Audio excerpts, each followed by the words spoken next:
우리가 읽은 이 본문은 죽음이 눈앞에 다가온 세 사람의 이야기를 전하고 있습니다. 세 사람 모두가 다 똑같이 십자가에 달려 있습니다. 무거운 십자가의 형벌을 받고 있습니다. 무거운 몸을 지탱하며 간신히 버티고 있습니다. 먼저 예수님은 죽음이 다가오실 것을 미리 다 알고 계셨습니다. 겟세마네 동산에서 기도하셨습니다. 기도하시면서 당신의 죽음만을 생각하는 것이 아니라 오히려 많은 사람들을 위하여 기도하셨다라고 말씀하고 계십니다. 죽음이 이미 오신 것을 다 인정하셨습니다. 받아들이셨습니다. 고난을 받고 힘겹고 어려운 이 골고다의 언덕을 오르시면서도 이 길을 가야만 한다는 사실을 몸소 받아들이셨습니다. 그리고 큰 형벌로 십자가에 못 박혀 높이 들리신 중에도 그 옛날 모세로 하여금 높이 올렸듯이 이렇게 들려 저들을 구원해야 된다는 그 믿음을 가지셨습니다. 그래서 예수님은 죽음 앞에서 겸허히 이 죽음을 받아들이셨습니다. 그런데 이 예수님과 달리 두 편에 있는 강도에 대한 이야기를 오늘은 하려 합니다. 한편에 있는 강도는 십자가 영예를 받으면서 그는 죽어가는 순간까지 불평과 불만이 가득했습니다. 그의 끓어오르는 화를 참아내기가 어려웠습니다. 세상을 용납할 수 없었습니다. 불공평한 이 사회에 대해서도 도저히 용인될 수가 없었습니다. 더군다나 죽음에 다가온 이 공포를 겪으면서 내가 왜 죽어야 하는지에 대한 이 아픔 속에 아우성치고 있는 호소가 있는 한 사람이었습니다. 자기의 그 슬픔과 아픔을 고스란히 그 옆에 있는 예수님을 향하여 쏟아붓고 모욕을 하는 한편의 강도가 있습니다. 예수님을 받아들이지도 않았고 주님을 거절하고 거부하고 있는 한편의 강도입니다. 그렇지만 또 한편의 강도는 예수님을 영접하고 있는 한편의 강도를 보게 됩니다. 이 한편의 강도는 다른 쪽에 있는 강도가 함부로 험악한 말을 하며 주님을 비판하고 모욕하는 그 이야기를 들으면서 가슴을 칩니다. 자기도 몰랐는데 생각해 보니까 나도 그런 사람이구나. 나도 죄인이구나. 나도 못된 사람이었구나 하면서 주님을 받아들이죠. 예수님, 내가 참 어리석은 사람이었습니다. 당신이 의로운 나라에 간다면 나도 당신을 따라갈 수 없겠습니까? 나도 용서받고 당신과 함께 그 의로운 나라에 다 보여주고 있습니다. 먼저 우리가 생각하는 이 한편의 강도, 거절하고 있는 이 강도의 이야기입니다. 그는 정말 재수없는 인생을 살았습니다. 정말 재수 없었습니다. 하필이면 그때 붙잡혀서 이렇게 힘겹게 산다는 것이 용이되지 않았습니다. 정말 재수 없는 인생이었습니다. 남들은 다 도둑질해도 다 빠져나가는데 나는 그렇게 붙잡혔기 때문입니다. 어떤 사람들은 권력가들이 있어서 어떤 사람은 좋은 변호인들을 사용해서 죽이고도 사는 사람도 있고 훔치고도 아무렇지도 않게 사는 사람도 있는데 나는 그런 능력이 없어서 그냥 나 이렇게 비참하게 죽는구나. 우리 부모님이 태어날 때 내 부모님이 돈만 많이 있었어도 내 부모님이 좀 재력만 있어서 내 부모님이 좀 고위 관료들을 알고만 있었어도 내가 이렇게 살지 않았을까? 그게 못 배우지는 않았을 거야. 훔치지는 않았을 것이고 그래도 내가 죄를 지었을지라도 살 수도 있었을 텐데 내가 왜 하필이면 그 마을에 태어났을까? 내 주변에 그 친구들과 함께 어울리지만 않았더라면 그 친구만이었더라면 내가 여기까지 오지 않았을 거야. 이렇게 비참하게 이 자리까지 오지는 않았을 거야. 그리고 이 사회가 문제였어요. 이 로마만 아니었다면 나는 지금 이렇게 비참하게 모든 사람들이 보는 앞에 수치와 모욕을 당하며 이 자리에 이렇게 있지는 않았을 거야. 사실 이렇게 사회에 쏟아붓는 사람들이 갈수록 많아지고 있습니다. 갈수록 많아지고 있어요. 누구 때문에 내가 이렇게 비참한 인생을 살아? 묻지마 범죄가 정말 우리 시대에 정말 더 많아지고 있습니다. 근데 문제는 이 강도의 문제는 이렇게 부모님이고 사회고 나라고 다 이게 문제지만 제일 큰 문제는 예수 때문이에요. 예수 때문. 저 예수만 아니라면 십자가 형태로 죽을 이유가 없잖아요. 십자가 형태로 죽을 이유가 없어요. 운 좋은 바라봐도 풀려나요. 운 좋은 바라봐도 풀려난다는 것은 나도 제비를 뽑았을 때 내가 살 수 있는 기회가 있었잖아요. 내가 살 수 있는 기회가 있었는데 하필이면 바라보아 선택되고 나는 죽임을 당하게 되었어요. 눈앞에 생각할 때마다 저 바라바는 살고 내가 죽는구나. 그리고 저 예수만 아니라면 이 십자가까지 올라오지 않아도 되잖아요. 그냥 한쪽에서 형벌을 받을 수 있습니다. 징역 몇 년 받을 수도 있어요. 근데 하필이면 이때 저 예수라는 사람이 왜 무슨 죄를 지었길래 험악한 어떤 죄를 지었길래 이렇게 비참한 십자가 형태로 죽어야 되는가. 가장 비참한 죄악이 십자가 형벌이었잖아요. 그 예수님 때문이에요. 왜냐하면 지금 시끌시끌었거든요. 굉장히 시끄러운 상황이었습니다. 예수님이 마지막에 이 십자가를 지고 오는데 사람들이 막 웅성웅성 오죠. 군사들은 때리 책짓질하면서 끝까지 밀고 이 언덕까지 올라오게 하죠. 사람들은 슬피 울고 안 됐다고만 하죠. 그러나 또 한편의 사람들은 돌을 던지면서 죽어라라고 돌을 던지고 있죠. 그러면 이렇게 돌을 던지고 있는 상황에서 한편의 강도가 생각해 봅니다. 생각하기에 무슨 생각하는가 하면 저 예수는 도대체 얼마나 큰 죄를 지었길래 저렇게 모질게 올라오느냐. 자기 생각할 때는 나보다 예수는 더 큰 범죄를 저지른 거였죠. 한편의 강도가 생각할 때는 예수는 내가 지은 죄보다 굉장히 큰 죄를 범한 거예요. 왜냐하면 자기는 로마 병사들에서 채찍 맞으면서까지 오지는 않았어요. 골고다 언덕에 올라와서 매달릴 뿐이었죠. 그런데 그 예수는 진짜 비참하게 올라온 저 언덕 안에서도 그렇지만 올라오는 길까지도 험난하게 올라와요. 병사들도 사람 취급하지 않아요. 예수를 향하여. 그 사람 취급도 하지 않냐고 그렇게 몰아붙이는 그 예수를 보면 분명히 나보다도 더 큰 죄를 범한 죄인이에요. 그 죄를 범한 저 예수 때문에 나까지도 피해를 보고 있는 거죠. 나까지도 피해를 보는 거예요. 저 예수 때문에. 다른 사람들이 올라오면서 하는 말들이 그렇습니다. 내가 하나님이냐? 내가 하나님의 아들이라고? 그러면 여기서도 내가 일어나봐. 내가 살아남아. 그 십자가에서도 내려와봐. 내가 기적을 일으켰다고 내가 왕이라고. 왕인데 어떻게 왕인데 사람들 앞에 왕의 소리를 지르지도 못하니? 그런 기적을 베풀었으면 지금도 하늘을 열어서 기적을 한번 행하여봐.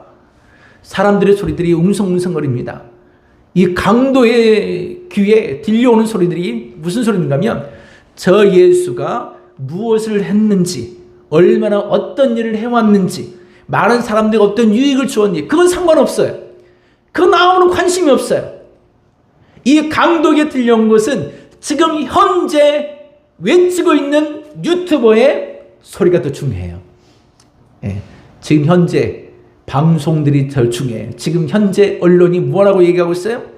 웅성웅성하면서 예수를 향하여 저 하나님의 아들이래. 뭐 내가 살아나봐라. 내가 뭐 기적을 행하여봐라. 내가 진짜 기적을 행한 사람이 맞네. 내가 진짜 메시아라며, 예 왕이라며 이런 소리에 더 귀가 번쩍번쩍거립니다.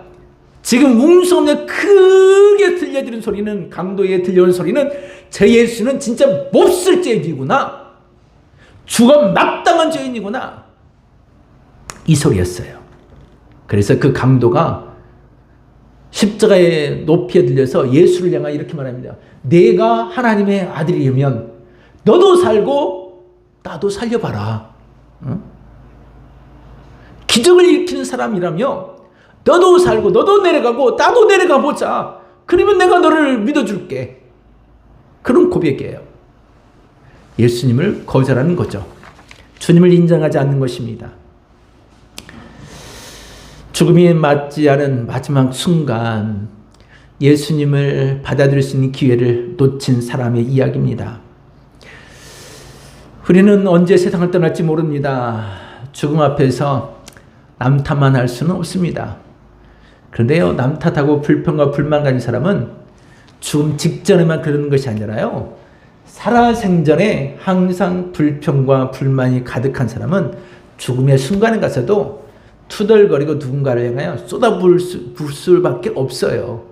그래서 평상시에도 누군가를 향해 비판하고 죽일 듯이 또는 험난하거나 감각 없이 불평하고 불만하는 것을 하지 말아야 돼요. 평상시에 이렇게 살면 죽음의 순간, 마지막 순간에 가서도 그렇게 할지 모른다는 거예요. 그리고 우리가 주의해야 돼요. 우리가 평상시 살 때도 예수와 함께 죽는 연습이 필요해요. 예수님과 함께 죽는 연습. 예수님과 함께 죽는 연습 한번 해보시겠어요? 아멘을 못 하시네요. 오늘 새벽에 한번 했습니다. 한 2주 전에 새끼발가락을 한번 이렇게 쿵 쳐서 다쳤는데 붓기가 쉽게 빠르지 않더라고요. 그러더니 어제 쪼그려 앉아서 좀 있었더니 이게 무리가 좀 갔었나 봐요. 오늘 새벽에 일어나지 못할 만큼 다리에 통증이 와서 너무 아파서 있는 약들, 진통제들 찾아가지고 약들을 먹고 한참 있다가 그리고 나서야 걸어 나왔습니다. 그리고 아침에도 이런저런 약을 다시 골라서 진통 소염제를 열심히 먹었죠. 그래서 지금 이렇게 조금 걸을 수 있습니다. 예수와 함께 고난당하고 죽는다는 건요, 정말 하고 싶지 않은 일이에요, 사실. 걷기가 힘들게 겨우 발을 이끌고 아침에 이 새벽에 걸어 나오는데, 이거 참 걷는 걸음이 이렇게 불편할 수도 있구나 싶었어요. 함께 고난을 겪고 싶지는 않겠죠. 그러나 불평과 불만은 해서는 안 될 것 같아요. 언제나 삶 속에 가정에서도 교회에서도 나라와 사회에 대해서도 마찬가지입니다. 어떤 사람들에 대해서도 여러분에게 돈을 빼앗아 간 사람도 여러분에게 험악한 말을 한 사람에게도 싫죠. 어떻게 좋을 수 있을게? 저도 싫어요. 그래서 안 봐요. 그래서 전화를 걸지 않습니다. 그런 사람에게는. 그래도 미워하지는 마시고 그냥 여러분은 여러분의 갈 길을 가시면 됩니다. 한편의 강도처럼 모든 쏟아부어서 마지막 순간 그 예수 때문에 내가 죽게 생겼다. 예수 때문에 내가 이렇게 험난하게 이런 고난을 당한다고 그런 쏟아부으면서 예수님을 거절하고 밀어내고 말았습니다. 그런데 또 다른 한편의 강도에 대한 이야기입니다. 이 강도는 이런 모습을 다 겪으면서 제3자 입장에서 자기 자신을 봅니다. 나도 저 사람과 똑같은 사람이었구나. 나도 저 사람과 똑같은 사람이었구나. 자기 자신을 자책해요. 첫 번째, 저 한편 강도가 막 쏟아부으면서 험악한 욕을 하는 그 강도를 보면서 자기도 똑같이 그런 사람이었다는 것을 느낍니다. 그래서 그 강도를 보며 그렇게 해서는 안 돼. 그리고 예수를 바라보죠. 예수를 바라보니까 그런 와중에도 예수는 그 사람을 향해 죄를 쏟아붓잖아요. 자기를 험나는 말을 하는 그 상황에서 예수님은 저들을 용서하여 주소서라고 주님 기도하고 계시거든요. 그 모습을 보는 순간 저 사람이 진짜 의로운 사람이구나. 그래서 그 예수를 보고 난 이후에 자기가 회개를 합니다. 예수님, 내가 잘못했습니다. 자기 자신을 회개하는 모습이에요. 그러니까 강도를 보고 예수님을 보고 자기를 보고 있습니다. 강도를 보고 예수님을 보고 자기 자신을 보고 회개를 해요. 이게 마지막 순간 우리가 돌이켜봐야 될 일이죠. 40절 말씀, 모욕하는 강도를 바라보는 이야기입니다. 40절 말씀 한번 읽어보겠습니다. 시작. 하나는 그 사람을 꾸짖어 이르되 내가 동일한 정죄를 받고서도 하나님을 두려워하지 아니하느냐. 한편은 강도가 모욕을 하며 예수님 때문에 내가 이렇게 비참하게 죽는다고 막 쏟아붓는 그럴 때 이 옆에 있는 강도가 그 강도에게 말합니다. 내가 하나님을 두렵지도 않느냐. 그렇게 함부로 말을 하면 예수님이 누군지 넌 잘 모르잖아. 예수님 누군지 잘 모르잖아. 함부로 말해서는 안 돼. 함부로 말하지 마. 함부로 말하지 마. 이 모든 것은 하나님을 두려워하지 않기 때문이다. 두려워할 줄을 모르더라. 심판이 무섭다는 것. 심판이 얼마나 무섭다는 사실을 몰라서 그런다는 이야기입니다. 여러분, 심판받는 것 진짜 무섭더라고요. 저는 어릴 때 죽는 줄 알았어요. 공포에 막 긴장한 적이 있었어요. 언제인 줄 아세요? 선생님이 매를 들고 다음 그럴 때 와, 경험해 보면 사람 알아요. 공포심이 올라와요. 공포심이. 매도 먼저 맞는 사람이 낫다고요? 맞아본 사람이 알아요. 그건요. 공포심이 온다니까요. 심판은요 더 무서워요. 그래서 죽음 직전에 멸망기로 떨어지러 가는 사람은요 얼굴이 파랗게 질립니다. 마지막 순간에 천국을 한 사람은 화개합니다. 예. 선생님 앞에 매를 피해 본 사람은 알아요. 예. 매를 피해 본 사람은 마음이 편안해요. 고개를 숙이고 있겠지만 다행이다 싶은 마음으로 편안히 기다리고 있고, 매를 맞으려고 기다리는 아이들은 얼굴이 질색해 있고, 예. 그 모습이 천국 가기 직전에 죽음 앞에 누워있을 때도 똑같을 거라는 얘기죠. 근데 그때는 이건 2배, 3배가 아니라 수백 배가 더욱더 확 벌어지는 거예요. 질색하고 파랗게 질려 죽지 마시고 여러분 화사하게 화장한 얼굴처럼 예쁘게 천국 가시기 바랍니다. 그래서 그 사람에게 하나님을 두려워할지도 모르는 자구나. 그리고 나서 바로 41절 이제 그 사람을 보다가 예수를 바라봅니다. 자, 41절 말씀 같이 읽어보겠습니다. 시작. 우리는 우리가 행한 일을 상당한 보응을 받는 것이니 이에 당하냐니와 이 사람이 행한 것은 옳지 않은 것이 없느니라 하고. 아멘. 나는 내 죄 때문에 당하는 거야. 저 사람 때문에 이게 더 험난한 죄를 심판을 받고 있어. 그럴 필요가 없다는 거죠. 내가 지은 죄 때문에 받는 형벌이야. 우리는 우리 받는 죄 때문에 형벌을 받지만 저 예수를 보니 저분은 그럴 뿐이 아닌 것 같아. 보는 관점이 달랐어요. 한편의 강도는 사람들이 욕하고 돌을 던지는 사람들을 보았고 큰 소리를 보았고, 이쪽 한편의 강도는 그러면서도 예수님이 그들을 모욕하지 않고 그러면서 예수님이 다 받아들이고 그들을 용서하고 있는 예수를 본 거예요. 누구를 보느냐에 따라 달라진다는 이야기입니다. 사람들을 바라보느냐 예수를 바라보느냐 그 결과는 달라져요. 사람들을 바라보는 한편의 강도는 거부하다 멸망으로 가지만 예수님을 바라보는 이 한편의 강도는 예수를 바라보며 내 죄 때문에 내가 죽는구나 라고 생각합니다. 그래서 42절 이런 고백을 드리게 돼요. 이 42절 같이 읽어보겠습니다. 시작.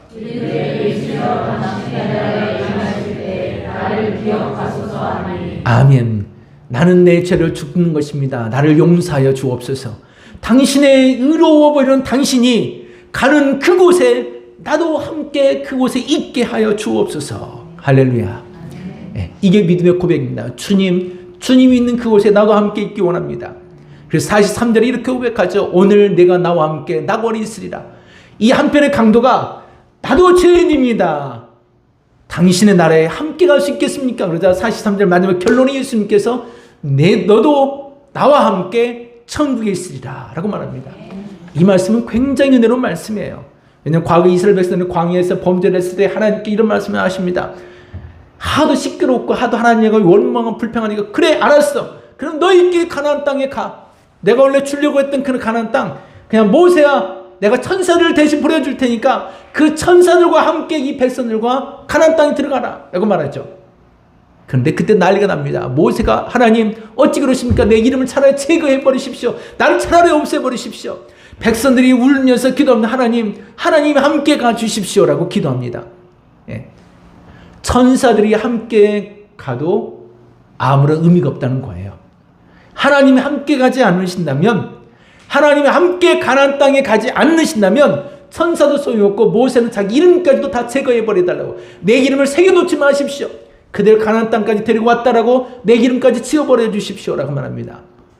이 말의 의미는 하나님이 함께 가는 것이 그만큼 중요하다는 거죠. 한번 따라하겠습니다. 주님이 함께 가지 않는다면 가나안도 지옥이다. 주님이 함께하지 않는 집이라면 그 집에 있어도 가시방석이다. 주님이 함께하지 않는 부자라면 바람에 나는 겨와 같다. 네, 예수님이 함께하지 않는 삶은 아무 의미가 없다는 것입니다. 옛 이스라엘 백성들이 고백했어요. 그래서 주님과 함께 있는 것이 그만큼 중요하다는 거예요. 그래서 예수님이 내가 나와 함께 그곳에 있으리라. 이 말은 한편의 강도에게는 정말 영광스러운 이야기입니다. 주님이 함께 그곳에 있겠다는 이야기니까요. 주님이 함께 그곳에 있다는 것. 자기가 예수님을 영접하고 천국의 문턱에 들어간다는 이야기입니다. 이 마지막 순간의 이야기죠. 하영조 목사님의 이야기입니다. 정여인 회장이 2001년도에 이 세상을 떠났습니다.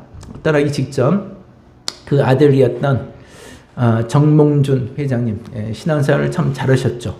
이 정몽준 회장님이 하영조 목사님을 불러서 목사님, 저희 아버님이 금방이라도 가실 것 같은데 한번 꼭 오셔서 기도해 주십시오. 그래서 하영조 목사님이 정몽준 회장에게 갔습니다.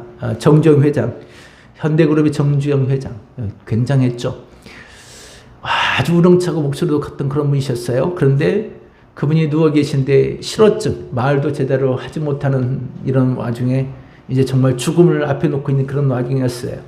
근데 그분에게 회장님 이 시간 세례를 받기 원하시고 또 믿음을 갖기 원하시면 고개를 끄덕거리십시오. 그러자 이분이 이렇게 끄덕거렸다고 그래요. 그래서 예수님에 대한 이야기를 간단히 말하면서 세례를 이렇게 주었습니다. 세례를 받게 하고 믿음의 고백을 드리며 세례를 주고 찬양을 부르는데 한 두어 곡 불렀는데 그 부른 찬양 중에 내게 강 같은 평화, 내게 강 같은 평화, 이 찬양을 부르는데 이분의 얼굴이 환해지시면서 은혜가 가득 이렇게 나타났다고 그랬습니다. 마지막 순간 예수님과 함께하는 것이 영원한 천국의 길입니다. 주님을 거절하고 멸망으로 떨어져가는, 무시하고 비판하고 불평하고 예수를 모욕하는 그런 사람들의 이야기에 귀를 기울일 필요가 없습니다. 우리는 영원한 천국의 주와 함께 걷기를 주의 이름으로 축원합니다.